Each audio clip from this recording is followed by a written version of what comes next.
How's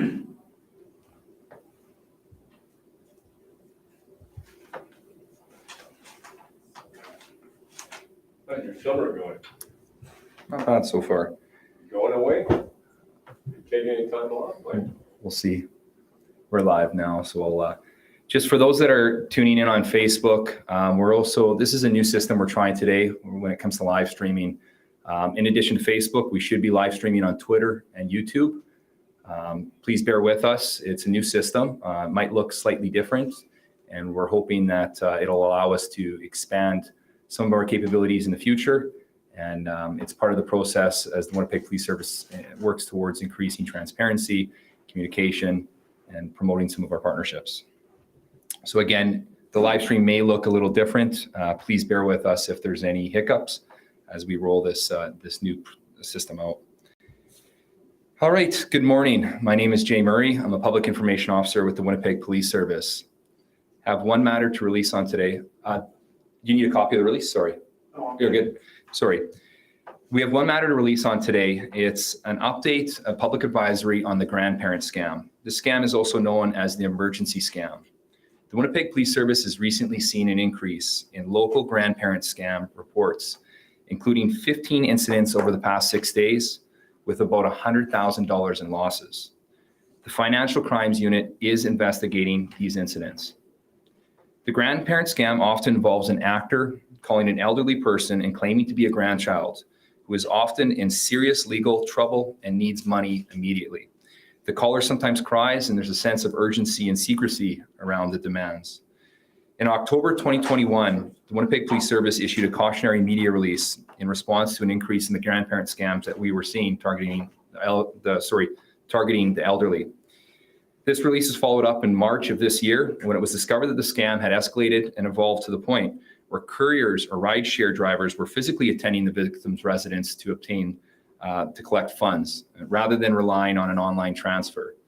An example of the scam, as seen in recent local incidents, occurs as follows.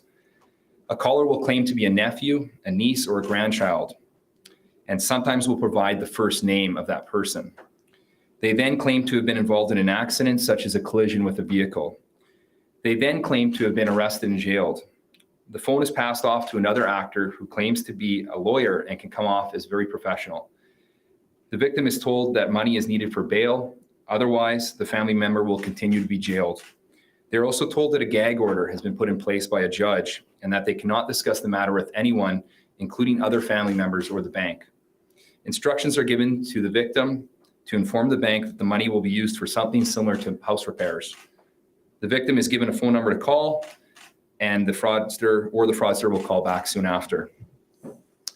Once the money is obtained from the bank, the victim is told a bondsperson will attend their home. This fictitious bond person will attend the residence and take the cash, completing the scam, and the victim incurs a financial loss. There may be additional attempts to retrieve money from the victim over the following days if it was initially successful. We can go over some warning signs, how to protect yourself. And this is probably, if you take anything away from this press conference, I'd like it to be these points. Knowledge is critical when it comes to preventing these types of frauds. The police and courts will never send someone to your house to collect money. The police and courts, including lawyers, will never tell you to lie to the bank about the purpose of obtaining money. These scammers will pressure people to act quickly before they have time to consider what they are doing or agreeing to. Always talk to a trusted person before providing personal information or funds, especially if it is an unsolicited call. We urge people to converse with their elderly relatives regarding this fraud. And if you receive a call like this, please contact the police immediately.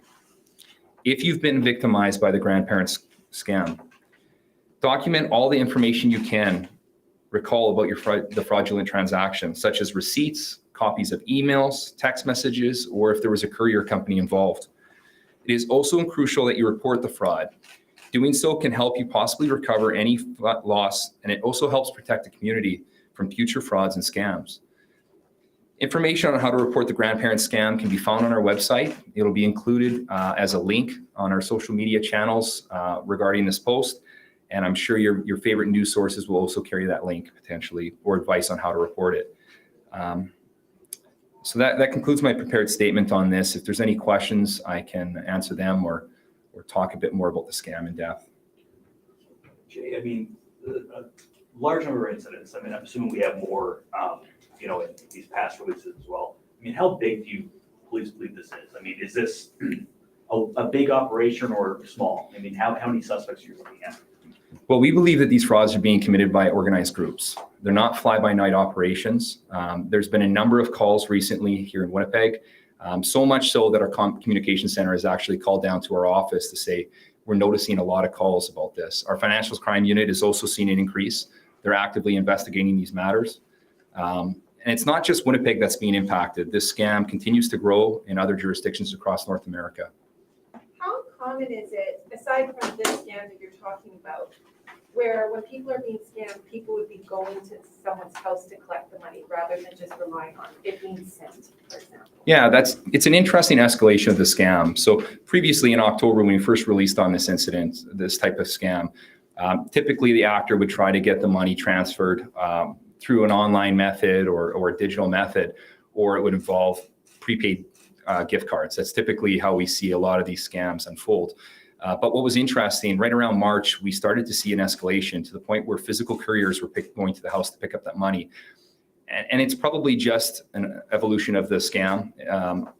I imagine there's been a lot of awareness about prepaid gift cards. I don't think it's uncommon to attend different types of stores, and there's usually warnings involved next to the gift card section. A lot of employees are trained now if an individual is purchasing a large number of gift cards, just to have a talk with them. So that was a unique change to the scam. It certainly heightens it as well. The catch of that is there's increased opportunity for us to collect evidence now. A lot of people have video surveillance, and that speaks to why it's so incredibly important to report this scam. I think it can be very embarrassing for somebody if they lose money and find out it's a scam. But the reality is many people fall for scams and frauds every day. Unfortunately, there's nothing to be embarrassed about. And it's very important to report these scams so that we can learn from them. We can continue to put out advisories and we can collect evidence. Did police have reason to believe that these groups, I'm assuming more than one, it appears, are operating out of Winnipeg or elsewhere, or is it unclear at this point? I think it's unclear at this point. I think there's speculation that perhaps they may travel. We've seen that in the past with other types of scams where groups will travel from city to city completing these scams.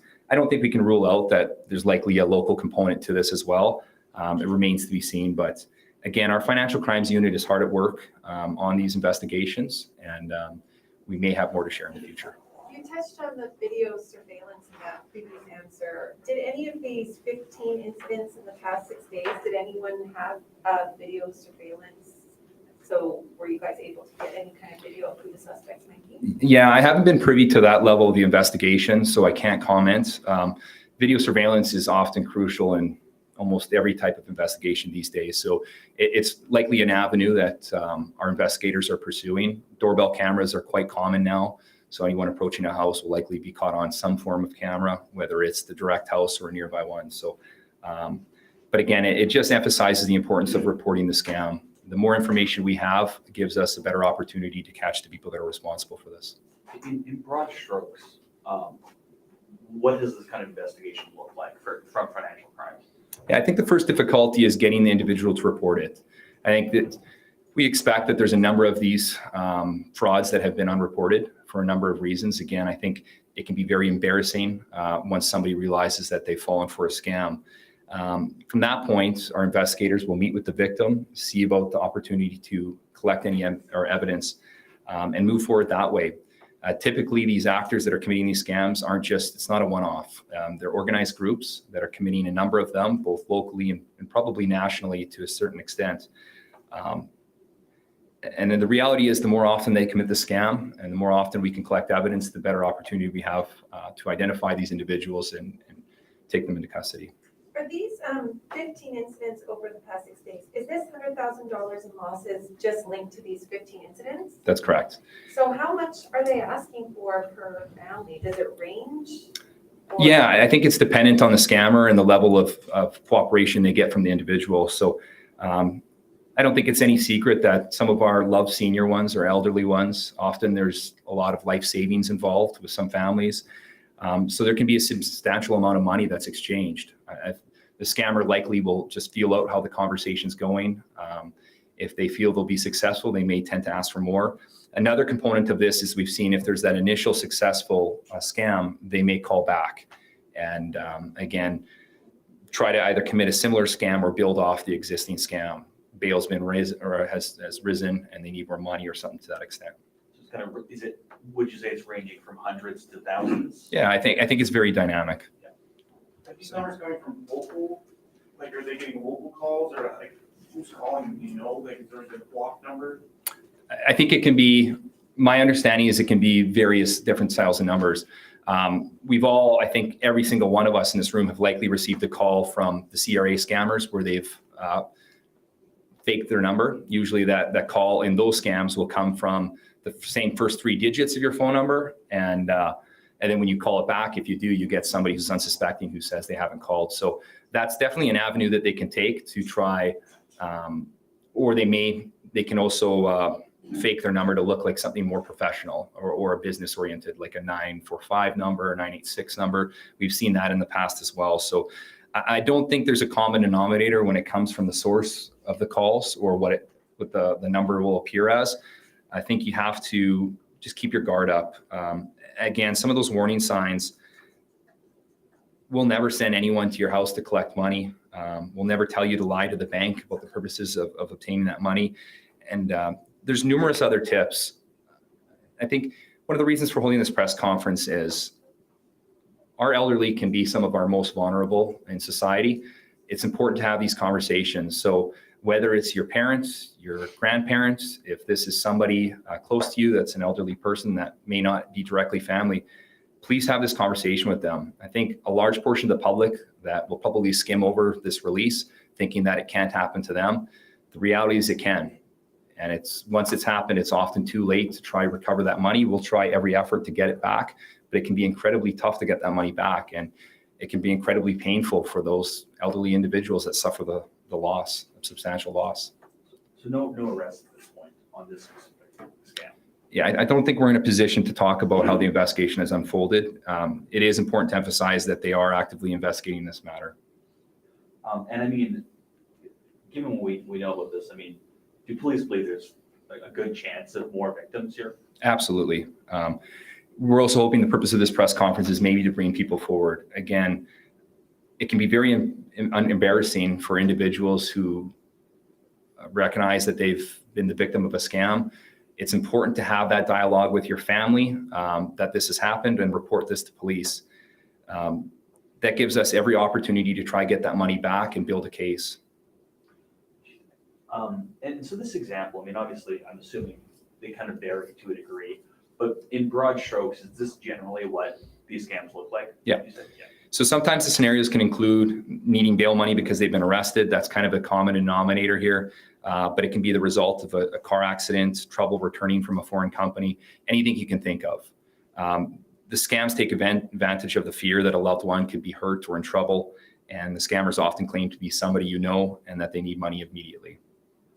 In terms of courier companies or rideshare drivers, I mean, and you might not be able to comment, but do police believe these companies or drivers are unwitting or witting components of the scam? Yeah, I think it remains to be seen. We certainly think there's probably a level of culpability if you're attending somebody's house to pick up a large amount of money. If you're a rideshare driver or you're a courier company, I think you get that request to go pick up money from somebody, I think it might be worth asking some questions to protect yourself from liability. And again, for those that are tuning in on social media or those members of the public, members of the media, I can't emphasize enough that knowledge is critical when it comes to preventing these types of frauds. Frauds can be very cyclical here in the city. When they work, they seem to increase in numbers. The more we talk about frauds, the more knowledge that's out there, we tend to see those frauds retreat from Winnipeg and they move on somewhere else. So the more we talk about issues like this, frauds like this, I think that increases the chances that this fraud they'll move on or they'll shut down their operations. So again, knowledge is very critical when it comes to preventing these frauds, and just please have this discussion with your family members, especially those that might be a little older. The last thing I'll just talk about is we have a section on our website that indicates how to report scams. And this is relevant to almost any type of fraud that you might suffer here in Winnipeg.